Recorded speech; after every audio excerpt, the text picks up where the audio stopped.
spesifik oleh Allah Subhanahu wa taala, jelaskan dalam surah Al-Ahzab ayat 50-53.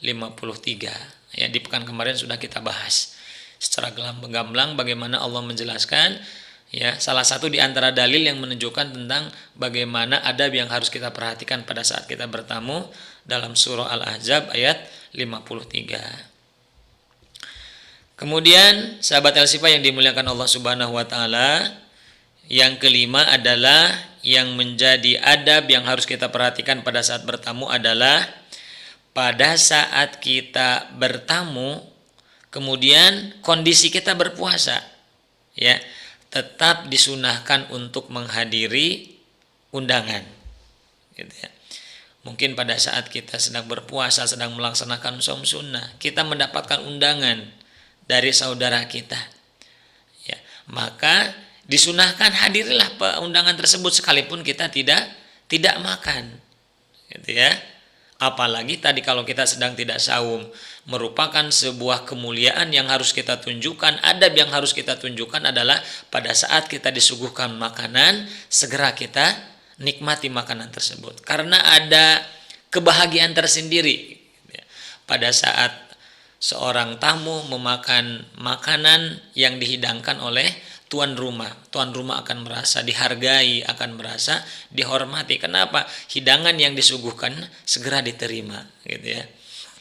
Nah, itu Rasulullah Shallallahu Alaihi Wasallam, ya, di dalam hadis yang diriwayatkan oleh Imam Muslim, Rasulullah Shallallahu Alaihi Wasallam bersabda, "Idza du'iya ahadukumun falyujib, fa in kana shaiman falyusolli wa in kana muftiron falyut'im." Kata Rasulullah Shallallahu Alaihi Wasallam, jika salah seorang di antara kalian diundang, hadirilah, ya. Fa in kana shaiman, apabila ia berpuasa, ya, falyusolli, maka doakanlah, gitu ya.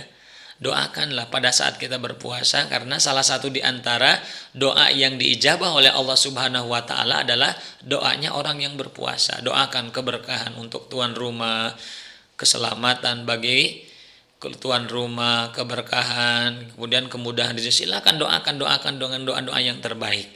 Ya, mungkin tidak kita bagaimana kalau menghargai, gitu kan? Menghargai tamu, menghargai tuan rumah itu wajib, ya, sedangkan kita sedang melaksanakan saum, gitu ya. Ada sebagian berpendapat boleh kita batalkan saumnya, ya, karena menghormati tuan rumah itu wajib hukumnya, nah, gitu ya. Maka kalaupun kita masih mempertahankan saya kayaknya terus berpuasa, tidak apa-apa, silakan, itu sunnah, gitu ya. Wa in kana muftiran, nah, dan apabila tidak berpuasa, falyut'im, maka makanlah. Ini sebuah anjuran dari Rasulullah Shallallahu Alaihi Wasallam. Jadi jangan sampai kita biarkan, gitu ya, makanan itu tuan rumah sudah begitu sigap mempersiapkan makanan, menyuguhkan makanan, sementara kita biarkan.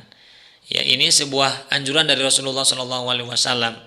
Wa in kana muftiran falyut'im, apabila engkau tidak berpuasa, ya, artinya sedang dalam keadaan tidak berpuasa, falyut'im, maka makanlah, gitu ya.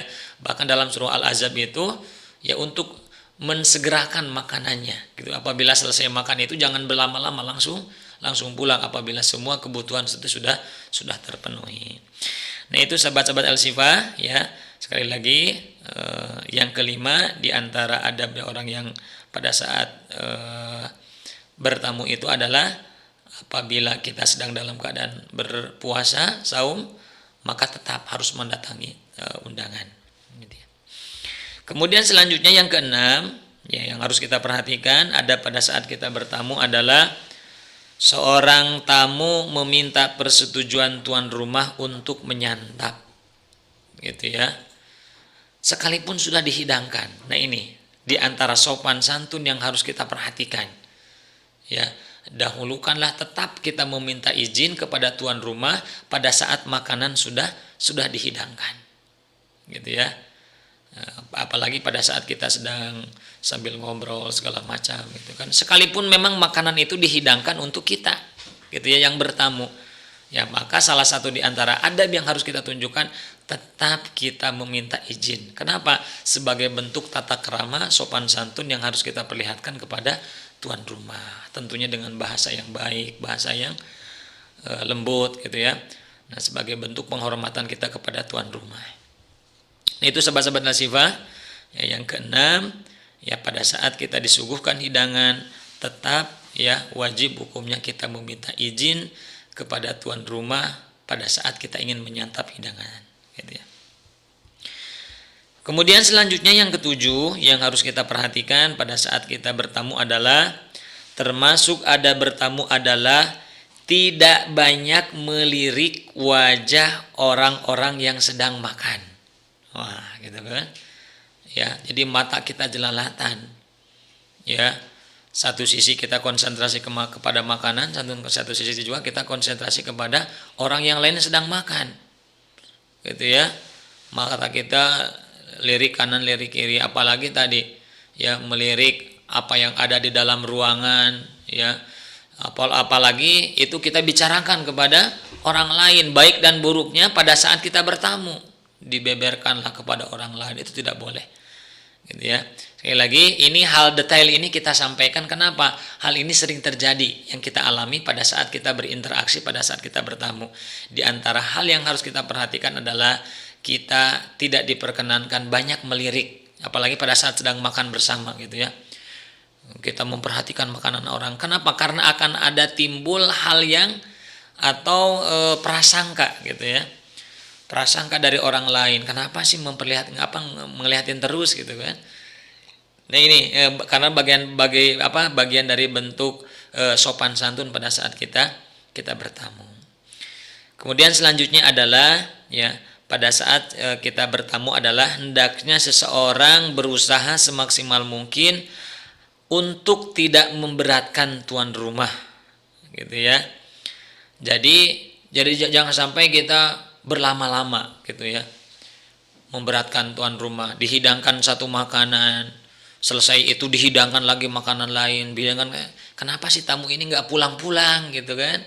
Ya, jika tidak ada hal lain yang ingin kita sampaikan, kebutuhan hajat kita sudah terpenuhi, maka segera pulang, gitu ya. Dalam surah Al-Ahzab oleh Allah Subhanahu Wa Taala secara spesifik dijelaskan, gitu ya.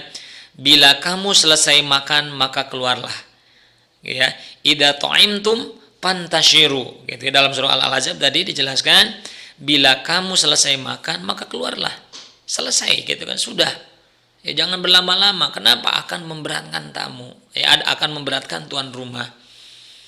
Ya apalagi bertamu kita sampai berhari-hari gitu kan. Tuan rumah kesulitan. Ya sebetulnya tuan rumah sekalipun tuan rumah mungkin tidak bilang secara gamblang gitu ya. Bahwasanya keberadaannya memberatkan gitu ya. Tapi kita harus punya perasaan bagi kita. Pada saat kita bertamu, yang harus kita perhatikan adalah jangan sampai kita memberatkan ya kepada tuan rumah. Ya. Kemudian selanjutnya, sahabat Al-Sifah yang dimuliakan Allah Subhanahu Wa Taala, perlu kita perhatikan pada saat kita bertamu adalah sebagai seorang tamu kita dianjurkan. Ini sangat dianjurkan untuk membawa hadiah untuk tuan rumah. Kenapa harus kita lakukan? Karena itu akan mempererat tali silaturahim, kasih sayang antar sesama muslim. Gitu ya. Jangan sampai tadi sudah kita memberatkan tuan rumah, ya, kita tidak ada sesuatu yang bisa kita berikan. Gitu kan? Nah, dengan kita membawa buah tangan ya sebagai bentuk tadi rasa kasih sayang kita sebagai sesama muslim, maka itu kita lakukan akan mengeratkan tali persaudaraan, akan mengeratkan. Ya, sebagaimana dalam hadis yang sering kita dengar adalah bagaimana Rasulullah SAW menganjurkan dalam hadis itu tahadu, ya, kemudian tahabu kata Rasulullah, ya, berilah hadiah di antara kalian, tahadu kata Rasulullah, tahabu maka akan menimbulkan kasih sayang. Gitu ya, maka kalian akan saling mencintai. Nah ini bagaimana penekanan dari Rasulullah SAW. Ya hanya sekedar mungkin makanan kecil atau mungkin oleh-oleh ya, sebagai ciri khas kalau mungkin kita berbeda daerah gitu kan. Dari Subang mungkin bisa membawa nanas gitu ya. Dari Garut mungkin bisa membawa apa? Jeruk Garut, ciri khas masing-masing gitu kan. Ini akan menjadi sebuah bentuk penghormatan yang luar biasa, sehingga pada akhirnya kata Rasulullah akan menimbulkan rasa cinta dan kasih sayang sesama muslim. Ya, itu pun kalau bisa gitu. Kalau ada ya, kalau ada maka itu harus kita utamakan gitu ya. Karena ini bagian dari anjuran dari Rasulullah, berarti kita menjalankan sunnah Rasulullah Sallallahu Alaihi Wasallam. Kemudian sahabat Al-Shifa yang dimuliakan Allah, hal penting juga yang harus kita ketahui adalah pada saat kita bertamu, jika seseorang bertamu datang bersama orang yang tidak diundang, dia tetap harus meminta izin.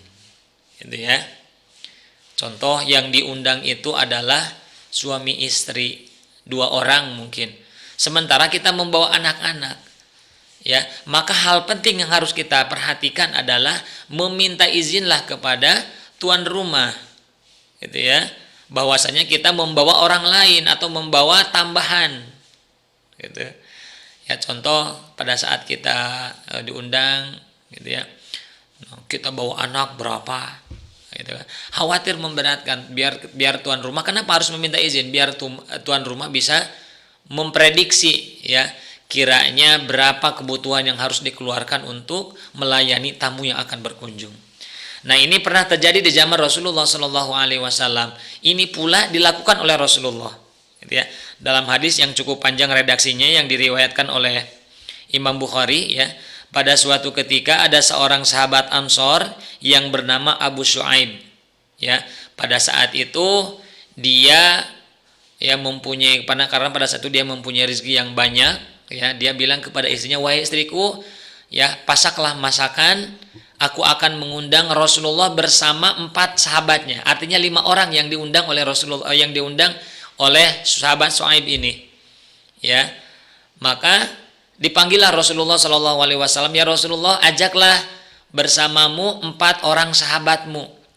Ya, aku akan menjamu engkau hari ini. Ya. Maka Rasulullah Shallallahu Alaihi Wasallam pada saat itu ternyata mengajak lebih dari 4 orang. Ya, dalam riwayat itu dikatakan ada 1 orang atau 2 orang yang diajak oleh Rasulullah Shallallahu Alaihi Wasallam. Artinya ada tambahan. Maka yang dilakukan oleh Rasulullah apa? Meminta izin. Wahai Shu'aib, ya, sesungguhnya engkau telah mengundangku dengan 4 saudaraku, dengan 4 sahabatku. Maka aku memohon izin, kiranya apakah engkau mau menerima jika aku menambahkan 2 orang sahabatku? Maka kata Shu'aib, silakan ya Rasulullah, dengan senang hati kami akan menerima tambahan dari sahabatmu. Nah, ini sahabat-sahabat Al-Shifa yang dimuliakan Allah Subhanahu wa taala, ternyata ini bagian dari sunnah Rasulullah Sallallahu Alaihi Wasallam. Pada saat kita bertamu, ya, sudah ditentukan oleh tuan rumah berapa orang yang hadirnya pada saat kita diundang, maka jika kita membawa tambahan orang lain, maka wajib hukumnya kita meminta izin. Sebagaimana apa yang dilakukan oleh Rasulullah Shallallahu Alaihi Wasallam melalui hadis tadi, ya, ini menjadi salah satu di antara anjuran Rasulullah Shallallahu Alaihi Wasallam pada saat kita bertamu. Kemudian selanjutnya, sahabat Al-Shifa, hal yang penting juga yang harus kita perhatikan adalah pada saat kita bertamu, hendaknya pada saat kita bertamu mendoakan tuan rumah. Ya, dalam hadis yang diriwayatkan oleh Imam Abu Dawud dan disahihkan oleh Syekh Al-Albani, ya, di antara doa yang harus kita panjatkan kepada Allah Subhanahu wa taala, ya, di antaranya adalah ya mendoakan tuan rumah, gitu ya.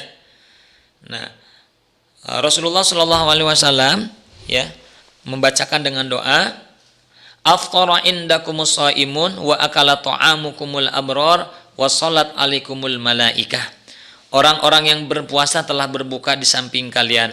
Orang-orang yang baik telah memakan makanan kalian. Semoga malaikat mendoakan kalian semuanya. Artinya apa? Karena di dalamnya ada nilai-nilai kebaikan, maka salah satu di antara kebaikan yang harus kita lakukan adalah saling mendoakan. Gitu ya. Nah, karena pada saat kita bertamu akan terlihat keberkahannya. Ya, manakala dua orang ya senang, saling mencintai, ya banyak keberkahan yang tidak dapatkan. Maka keberkahan lain yang harus kita ya lahirkan adalah kita sama-sama saling mendoakan. Nah, ada doa diantaranya adalah Allahumma at'im man at'amani wa askik man saqani. Ya Allah, berikanlah makanan kepada orang yang telah memberikan makanan kepadaku, dan berikanlah minuman kepada orang yang telah memberikan minuman. Doakan. Ya karena kita sudah menyantap makanannya, dilayani dengan baik, doakanlah. Gitu ya. Jika makanan itu nikmat, kita nikmati, maka doakanlah. Gitu ya. Ini bagian dari juga sunnah Rasulullah SAW. Atau doa lain yang diriwayatkan oleh Imam Muslim, ya pada saat Rasulullah itu bertamu itu, Allahumma gfir lahum warhamhum wa barik lahum fima razaqtahum. Ya Allah, ampunilah dosa mereka, kasihanilah mereka, serta berkahilah rizki mereka. Nah, ini doa-doa yang oleh Rasulullah SAW dicontohkan pada saat beliau bertamu. Baiklah sahabat El-Shifa yang dimuliakan Allah Subhanahu wa taala, yang terakhir di antara adab yang harus kita perhatikan pada saat kita bertamu adalah setelah selesai kita bertamu, hendaklah seorang tamu pulang dengan lapang dada, memperlihatkan budi pekerti yang mulia, dan memaafkan segala kekurangan tuan rumah. Nah ini ya, yang harus kita perhatikan adalah tadi, pada saat kita bertamu, maka pada saat kita pulang, maka pulanglah dengan lapang dada. Artinya apa? Menerima segala kekurangan dan kelebihan dari tuan rumah. Dan yang harus kita perhatikan adalah tadi, jangan sampai kita membicarakan keburukan, aib dari tuan rumah. Ya, mungkin pada saat kita mendapatkan perlakuan tidak baik, atau mungkin pada saat kita ternyata hidangannya tidak enak, gitu ya, atau kondisi ya tuan rumah yang ya kurang baik, gitu ya. Maka alangkah baiknya kita berlapang dada menerima ke segala kondisi mereka, gitu ya. Nah ini sahabat-sahabat El-Shifa ya, di antara 12 adab yang harus kita perhatikan pada saat kita bertamu ya. Nah kemungkinan besok kita akan melakukan itu ya, sekalipun mungkin kita juga harus memperhatikan pada saat ini anjuran dari pemerintah ya, sekalipun dalam hal ini menjadi salah satu protokoler gitu ya, untuk saat ini mungkin ya kita sementara menahan diri gitu ya, mengurangi banyak interaksi ya, mungkin di lain waktu bisa kita lakukan, selama mungkin hal-hal yang harus kita perhatikan terkait dengan protokoler dari pemerintah pada saat kita bertamu ya tadi kita perhatikan juga. Nah di antaranya hal yang paling urgent adalah, yang paling penting adalah kita memperhatikan di antara ke-12 hal yang menjadi adab yang harus kita perhatikan pada saat bertamu. Sahabat El-Shifa yang dimuliakan Allah Subhanahu wa taala, tuntas sudah untuk pembahasan adab-adab bertamu ya. Sekali lagi mudah-mudahan kita semuanya bisa mengamalkan, kita perhatikan. Semoga Allah Subhanahu wa taala memberikan keberkahan, kebaikan ya, dengan apa yang adab yang kita perhatikan, sehingga Allah Subhanahu wa taala memberikan keberkahan.